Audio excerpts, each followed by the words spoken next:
ഈ പാവകൾക്കിടയിലൂടെ ഈ കുട്ടി ഒരു ടീച്ചറായിട്ട് ആ നടത്തൊക്കെ കാണാൻ മാത്രമുണ്ട്. ഒരു ഒന്നൊന്നര നടത്താണ്. സീറ്റ് ബെൽറ്റ് പിടിക്കും ഇങ്ങോട്ട് എന്ന് പറയും. അപ്പൊ സീറ്റ് ബെൽറ്റ് കൊണ്ട് ഇട്ട് കൊടുക്കണം. വണ്ടിയിൽ കയറി വണ്ടി നീങ്ങിയാൽ ഉടനെ എന്നൊരു ശബ്ദം ഉണ്ടാക്കും. അപ്പൊ അതെന്താന്ന് ചോദിച്ചാല് വണ്ടിയിൽ കയറിയാൽ ചെറിയ കുട്ടി ഞങ്ങൾ ഉറക്കെ ദിക്ർ ചൊല്ലലാണ്. മാക്കും താത്താക്കും ഇത് പ്രിയദർശിനി ആയതുകൊണ്ട് പൈസ അല്ല. നീ പോയിട്ട് നീ 5 വയസ്സായെന്നൊന്നും പറയണ്ട, 4.5 വയസ്സായി എന്ന് പറഞ്ഞാൽ മതി. 13 ഉറുപ്പ്യ 50 പൈസ കൊടുക്കണേന് മടിച്ചിട്ട് ഈ കുട്ടിക്ക് പറഞ്ഞു കൊടുത്ത പാഠം എന്താ അറിയോ? ബസ് കയറി നുണ പറയാന്ന്. ഞാൻ പറയാം നമുക്ക് അവരെ കസ്റ്റഡിയിലെടുത്ത് ക്വസ്റ്റ്യൻ ചെയ്യാം, ഞാൻ നോക്കിക്കൊള്ളാറുണ്ടേ. അല്ല പക്ഷേ കസ്റ്റഡിയിലെടുത്ത് ക്വസ്റ്റ്യൻ ചെയ്യൊന്നും വേണ്ട. ഞാൻ വിചാരിച്ചു ടീച്ചർമാർക്ക് ട്രോൾ ചെയ്യണേ. ഞാൻ പറഞ്ഞോടാ എനിക്കല്ല മനസ്സിലായാണ്. കഴിഞ്ഞ ദിവസം ഞാൻ കണ്ടൊരു വീഡിയോ, ഒരു കുട്ടി കുറേ പാവകൾ, ആ പാവകളെ ഇങ്ങനെ നിരത്തി വെച്ചിരിക്കുകയാണ്. പാവകളെ ഇങ്ങനെ ഇരുത്തിയിരിക്കുകയാണ്. പാവ എന്ന് പറഞ്ഞാൽ ഈ കുട്ടികളുടെ തന്നെ പാവയാണ്. കുറേ പാവകളുണ്ട്. ആ പാവകളെ ഇങ്ങനെ ഇരുത്തിയിട്ട് അതിൻ്റെയൊക്കെ മുന്നിൽ ബുക്ക്, സ്ലൈറ്റ്, കളർ പേന, മഷിയൊക്കെ വെച്ചിട്ടുണ്ട്. എന്നിട്ട് ഈ പാവകൾക്കിടയിലൂടെ ഒരു ക്ലാസ് റൂം ഫീലാണ് അവിടെ ഉണ്ടാക്കിയിട്ടുള്ളത്. ഈ പാവകൾക്കിടയിലൂടെ ഈ കുട്ടി ഇങ്ങനെ ഒരു ടീച്ചറായിട്ട് ആ നടത്തൊക്കെ കാണാൻ മാത്രമുണ്ട്. ഒരു ഒന്നൊന്നര നടത്താണ്. ഫസ്റ്റ് എനിക്ക് പറയാനുള്ള കാര്യം, കുട്ടി കളിക്കുകയല്ല എന്നുള്ളതാണ്. നമ്മൾ വിചാരിക്കണ കുട്ടി കളിക്കുകയാണെന്നാണ്. കുട്ടി തൊട്ടിലാട്ടുമ്പോൾ നമ്മൾ വിചാരിക്കണ കുട്ടി തൊട്ടിലാട്ടി കളിക്കുകയാണെന്നാണ്. അല്ല, കുട്ടി സീരിയസ് ആയിട്ട് തൊട്ടിലാട്ടുകയാണ്. കുട്ടി ചോറുണ്ടാക്കുമ്പോൾ കുട്ടി കളിക്കല്ല, കുട്ടി വെരി സീരിയസ്, വളരെ ഗൗരവത്തിലാണ് അത് ചെയ്യുന്നത്. അതുകൊണ്ട് തന്നെയാണ് നമ്മൾ പറയുന്നത് കുട്ടിക്ക് തോക്കും JCB എല്ലാം വാങ്ങിക്കൊടുക്കേണ്ടതെന്ന്. കുട്ടി വെടിവെക്കുമ്പോൾ കുട്ടി കളിക്കല്ല, കുട്ടി സീരിയസ് ആയിട്ട് വെടിവെക്കുകയാണ്. അതാണ് ആ പ്രായത്തിന്റെ മനഃശാസ്ത്രം എന്ന് പറയുന്നത്. എന്ന് പറഞ്ഞു കഴിഞ്ഞാൽ ആ കുട്ടി ഡോളുകളെ വിദ്യാർത്ഥിയാക്കുന്നു, കുട്ടി ടീച്ചറാകുന്നു, പുസ്തകത്തെ പാഠപുസ്തകമാക്കുന്നു. ഇങ്ങനെ ചെയ്യുമ്പോൾ ആ കുട്ടി അതിലൂടെ ജീവിച്ച് മുന്നോട്ട് പോവുകയാണ്. ആ പ്രായത്തിൽ പടച്ചോൻ സെറ്റ് ചെയ്ത് വെച്ചിട്ടുള്ള ഒരു സംഭവം എന്ന് പറയുന്നത് അനുകരണം എന്നതാണ്. ആദ്യത്തേത് കേൾവിയാണ്. ഗർഭപാത്രം മുതൽ ഒരു 2-2.5 വയസ്സ് വരെ കുട്ടി കൂടുതൽ കേൾവിക്കാണ് പ്രാധാന്യം കൊടുക്കുന്നത്, കാഴ്ചക്കല്ല പ്രാധാന്യം കൊടുക്കുന്നത്. കേൾവിയിലൂടെയാണ് ഇതൊക്കെ കൂടുതൽ കാര്യങ്ങൾ ഇങ്ങനെ എടുത്തെടുത്ത് പോണത്. കേട്ടതാണ് എന്ത് ചെയ്യണത്, പോണത്. അടുത്തൊരു ഘട്ടം ആ കുട്ടിയുടെ വികാസത്തിന്റെ അടുത്തൊരു ഘട്ടം, മുന്നിലെ കുറേ കാര്യങ്ങളെ, ഡാറ്റകളെ, വിഷയങ്ങളെ, ശബ്ദങ്ങളെ, ശൈലികളെ, ആംഗ്യങ്ങളെ ഒക്കെ ആ കുട്ടി ഇങ്ങനെ പകർത്തിക്കൊണ്ടിരിക്കുകയാണ്. 2 മുതൽ 6 വയസ്സ് വരെയുള്ളത് ഒരു അങ്ങനത്തെ ഒരു റോൾ പ്ലേ ഏജ് ആയിട്ടാണ് നമ്മൾ കാണുന്നത്. ഞാൻ ടീച്ചറാണ്, ഞാൻ ഡോക്ടറാണ്, ഞാൻ ഉമ്മയാണ്, ഞാൻ ഡ്രൈവറാണ് തുടങ്ങിയതൊന്നും കളിയല്ല, ഒരു സീരിയസ് ആയിട്ടുള്ള അനുകരണങ്ങളാണ്. അപ്പോൾ ഈ പ്രായത്തിൽ ശരിക്കും വേണ്ടത് ഉപദേശമല്ല. മൂന്നാമത്തെ ഒരു കാര്യം അതാണ്. നീ അങ്ങനെ ചെയ്യണം എന്നല്ല, നമ്മൾ അങ്ങനെ ചെയ്യാണ് വേണ്ടത്. ചെരുപ്പൊക്കെ അവിടെ കൊണ്ടിട് എന്ന് പറയല്ല, ചെരുപ്പ് ഇങ്ങനെ എടുത്തിട്ട് അവിടെ കൊണ്ടുപോയി വെക്കുകയാണ് വേണ്ടത്. വസ്ത്രം വലത്തേ കൈ കൊണ്ട് തന്നെ ഇടണം, വലത്തേ കൈ കൊണ്ട് ഇടല്ല, വലത്തേ കൈ കൊണ്ട് കഴിച്ച് കാണിച്ചു കൊടുക്കുകയാണ് വേണ്ടത്. കുട്ടി ഇങ്ങനെ ഇടത്തേ കൈ കൊണ്ട് ഭക്ഷണം കഴിക്കുമ്പോൾ അല്ലല്ല ഇടത്തേ കൈയല്ല വലത്തേ കൈ എന്ന് പറയല്ല വേണ്ടത്. മറിച്ച് ആ കുട്ടിയുടെ കൈ കൊണ്ടുപോയി കഴുകിയിട്ട് അവിടെ ഇരുത്തിയിട്ട് വലത്തേ കൈ കൊണ്ട് ഉടുപ്പിച്ച് കൊടുക്കണം, എന്നിട്ടാണ് പോകേണ്ടത്. കുട്ടികൾ ഇങ്ങനെ കാണുന്ന കാര്യങ്ങൾ അതേപോലെ ചെയ്യുന്നുള്ളതിൽ ഒരു സംശയമില്ല. ഇപ്പോൾ നിസ്കാരത്തിൽ ഉമ്മയോടൊപ്പം കുട്ടി നിസ്കരിക്കുകയാണെന്നുണ്ടെങ്കിൽ ഉമ്മാന്റെ അത്തഹിയാത്തിലെ വിരലനക്കൽ പോലും കുട്ടി അതുപോലെ കൃത്യമായി അനുകരിക്കും.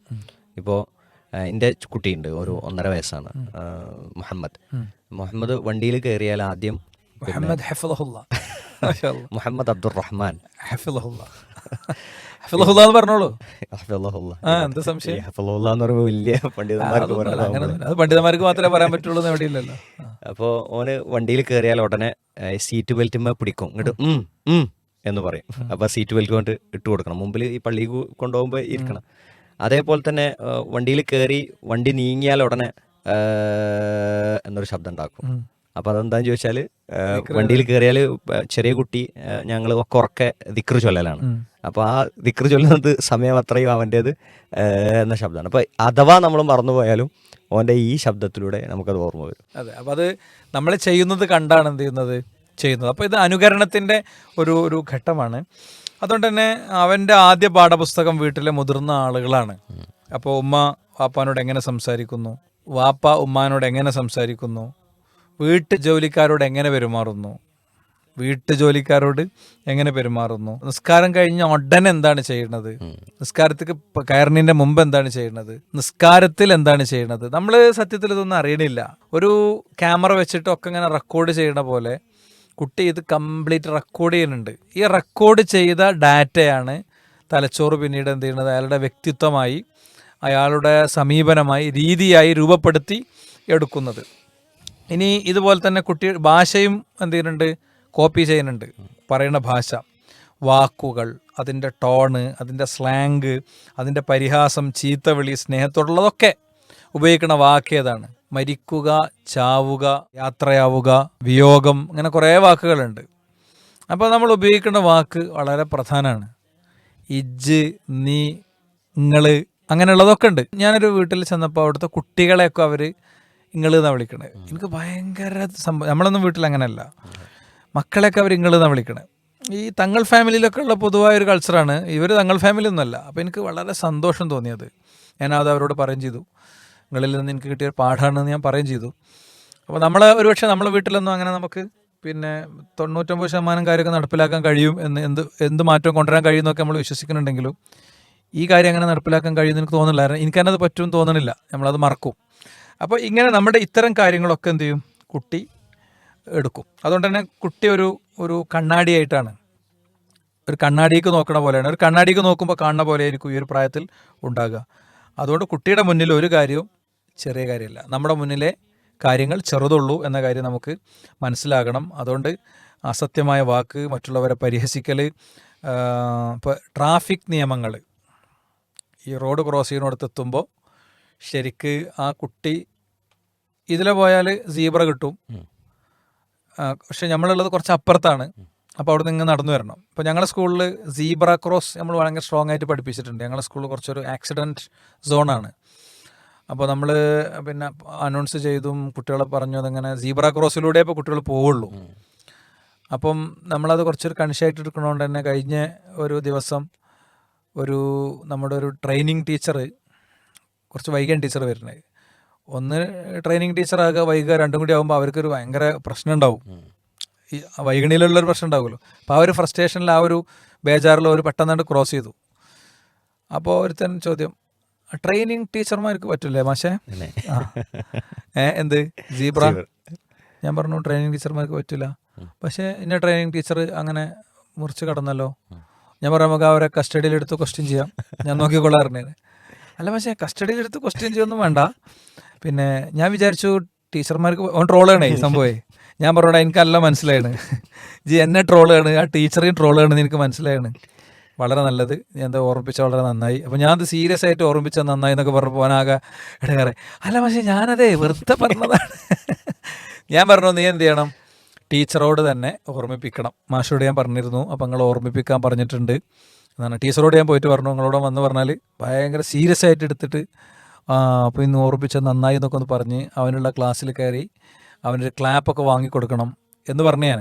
കാരണം അവനത് അത്രയും സീരിയസ് ആയിട്ട് എടുക്കുന്നതാണ്. അതേപോലെ തന്നെ ഈ കാലത്ത് നമ്മൾ മനസ്സിലാക്കേണ്ടത് വല്യുപ്പാനെയും വല്യമ്മാനെയും വാപ്പാനെയും ഉമ്മാനെയും ഒന്നും മാത്രമല്ല കുട്ടി ഈ പറയുന്ന ഏജിൽ റോൾ പ്ലേ ആയിട്ട് എടുക്കുന്നത്, മറിച്ച് യൂട്യൂബിലും റീൽസിലും ഒക്കെ കാണുന്നവരെടുക്കും. അതുകൊണ്ട് കുട്ടിക്ക് ഇത് കൊടുക്കുമ്പോൾ വളരെ ശ്രദ്ധിച്ച് വേണം കൊടുക്കാൻ. നമ്മളെ തൊപ്പിനൊക്കെ ഈ പ്രായത്തിൽ കണ്ടാൽ, തൊപ്പി എന്ന് പറയുമ്പോൾ ചില ആളുകൾക്ക് അത് മനസ്സിലായിട്ടുണ്ടാവില്ല. ഇപ്പോൾ ആൾ ജയിലിലാണ്, പീഡന കേസിൽ പ്രതിയാണ്. എല്ലാ ടൈപ്പ് പീഡനങ്ങളിലും മൂപ്പരുണ്ട് എന്നാണ് പറഞ്ഞത്. ആണും പെണ്ണും എല്ലാം ഉണ്ട് എന്നാണ് പറഞ്ഞത്. പിന്നെ അപ്പം പക്ഷേ കുട്ടികൾ അയാൾ എന്ത് ചെയ്യുന്നുണ്ട്, ഒരു ഹീറോ ആയിട്ട് കാണുന്നുണ്ട്. അയാൾ ചെയ്യണത് പോലെ ചെയ്യാൻ, അയാൾ പറയണത് പോലെ പറയാൻ, അയാൾ മുടിവെട്ടിയതുപോലെ മുടിവെട്ടാൻ. അത് കുട്ടിക്ക് ചെറിയ കാര്യമല്ല. അതാണ് ഇതിൻ്റെ ഒരു ചുരുക്കമായി നമുക്ക് പറയാനുള്ളത്. ഈ കുട്ടിയുടെ കയ്യിൽ നമ്മളൊരു കത്തി കൊടുക്കൂലല്ലോ. കത്തി കുട്ടിന്റെ കയ്യിൽ കൊടുത്താൽ നമ്മൾ എത്ര ശ്രദ്ധിച്ചാണ്, ഇപ്പൊ അഥവാ കൊടുക്കുകയാണ്, നിർബന്ധിച്ച് കുട്ടി കരഞ്ഞാൽ ഒരു കത്തി കൊടുക്കുകയാണെന്ന് വിചാരിക്കുക. അപ്പൊ എങ്ങനെയൊക്കെ ഒരു രക്ഷിതാവ് കത്തിയുടെ അടുത്ത് നിൽക്കുക? പക്ഷെ അങ്ങനെയല്ല കുട്ടിയുടെ കയ്യിൽ ഫോൺ കൊടുക്കുമ്പോൾ രക്ഷിതാക്കളുടെ മനോഭാവം ഉള്ളത്. നമ്മൾ പറയല് നിങ്ങൾ സൈനൈഡ് കൊടുത്തുള്ളതാണ്, പിന്നെ കുറച്ച് കഴിയുമ്പോൾ കുട്ടികളെ മരിച്ചെടുക്കുന്നുണ്ടാവും. ഇത് ഇഞ്ചിഞ്ചായി കൊല്ലണ്ടല്ലോ, ഇഞ്ചിഞ്ചായി കൊല്ലണ്ട. പിന്നെ കുട്ടികളുടെ മുന്നിൽ രണ്ട് ജീവിതം ഉണ്ടാകരുത് എന്നുള്ളതാണ്. വാചകത്തിലെ ജീവിതവും പ്രായോഗിക ജീവിതം. കള്ളത്തരം പറയരുത് എന്നൊക്കെ പറയാം. എന്നിട്ട് എന്ത് ചെയ്യുന്നു, ബസ്സിൽ യാത്ര ചെയ്യുമ്പോൾ പറയുന്നു ഉമ്മാക്കും താത്താക്കും ഇത് പ്രിയദർശിനി ആയതുകൊണ്ട് പൈസ അല്ല, നീ പോയിട്ട് നീ 5 വയസ്സായെന്നൊന്നും പറയണ്ട, 4.5 വയസ്സായി എന്ന് പറഞ്ഞാൽ മതി എന്ന് പറയുമ്പോൾ ആ കുട്ടി മനസ്സിലാക്കണം എന്താ, 13 ഉറുപ്പ്യ 50 പൈസ കൊടുക്കണേന് മടിച്ചിട്ട് ഈ കുട്ടിക്ക് പറഞ്ഞു കൊടുത്ത പാഠം എന്താ അറിയോ, ബസ് കയറി നുണ പറയാമെന്ന്. ഇങ്ങനത്തെ കാര്യങ്ങൾ പൊതുവേ സംഭവിക്കും. അതേപോലെ തന്നെ നിസ്കരിക്കാൻ പോകുക നമുക്ക് നല്ലതെന്ന് ഇങ്ങനെ പറയാം, എന്നിട്ടോ നമ്മൾ ഒതുക്കാൻ കയറില്ല. നമ്മൾ ഒതുക്കെ എടുത്തതിൻ്റെ ശേഷമാണ് മക്കളോട് നിസ്കരിക്കാൻ പോകേണ്ട കാര്യം പറയേണ്ടത്. അല്ലെങ്കിൽ നമ്മൾ പറയണം ഇങ്ങനെ ഉപ്പ ഇങ്ങനെ കിടക്കുന്നുണ്ട്, പിന്നെ നീ എന്ത് ചെയ്യണം, ഉപ്പാനെ വിളിക്കണം എന്ന് പറയാം. ഞാൻ നിന്നെ വിളിച്ച് എണീപ്പിച്ചു, ഇനി ഞാൻ ഒന്ന് കിടക്കുന്നുണ്ട്, നിങ്ങളെല്ലാവരും ഓതെടുത്ത് കഴിയുമ്പോഴേക്ക് ഞാൻ എന്ത് ചെയ്തോളാം, എണീറ്റോളാം, നീ എന്നെ വിളിക്കണം എന്ന് പറയാം. അങ്ങനെ അപ്പോൾ അതിലൊരു മാതൃക ഉണ്ട്. ഉണരുമ്പോൾ വിളിക്കുമ്പോൾ നീ വിളിച്ച് എനിക്ക് ഭയങ്കര സന്തോഷമായി, നീ വന്ന് വിളിച്ചപ്പോൾ ഭയങ്കര സന്തോഷമായി എന്ന് പറയാം. ഇതൊക്കെ നമുക്ക് ആകാം. അപ്പോൾ കുറച്ചും കൂടി ഒരു ബോധപൂർവമുള്ള ഇടപെടൽ വീട്ടിലുണ്ടാവണം എന്നാണ്. എന്തായാലും ആ മോള് നല്ല അടിപൊളിയായിട്ട് ടീച്ചറായിട്ടുണ്ട്. ഏതോ നാട്ടിലൊരു കുട്ടിയാണ്, പക്ഷെ നല്ല രസമുള്ള ഒരു കാഴ്ചയായിട്ട് തോന്നി. അപ്പോൾ അതുകൊണ്ട് അത് നമ്മളുടെ പീസ് റേഡിയോ മോർണിംഗ് ലൈവിലെ ഈ ഒരു ചർച്ചയിൽ ഇങ്ങനത്തെ ഒരു ടോപ്പിക്, ഒരു ചിന്ത നമ്മൾ കൊണ്ടുവരാറുണ്ട്. ആ ചിന്തയായി അത് പറഞ്ഞെന്ന് മാത്രം.